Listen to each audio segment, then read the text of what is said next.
Ertesittigina naştada ballağı soğuğa ben qıpırış üçü akşamı xəmərini bir tərəfindən ısıq, bir tərəfindən muzday su mənə yoğurub tayyorlab olamiz. Əgər ertesi qopub qısaq bir dəmdil tayyorlab qaldı mənə. Aldım elə bir qoşuq qurğu, bir qoşuq kebab tutqusuğa qızıq mayda qoyub, andi soğuğanı səp aralashtirib tayyor qilib olamiz. Əgər xəmirimizni kichik yumaloq çiziqib tayyorlab, andi videodakidek xəmirini yeyib içib olamiz.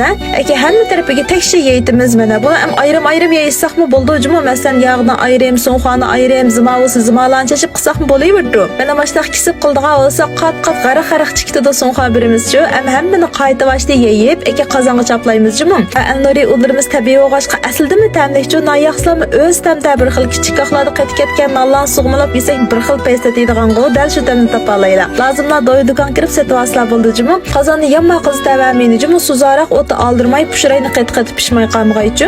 Bu xamir ushaq so'ng piyozma birlashgasa, mana ajoyib bir muzlik tam chiqdigan nima ekan, tuqqanlar qarslar jigullar ketdimdi. Hazır yüreklilerini beraber tanıtı ettiğinde soğuğa ben yediğin xəmir yoğuruşunu unutqanıslar. Xayr xoş.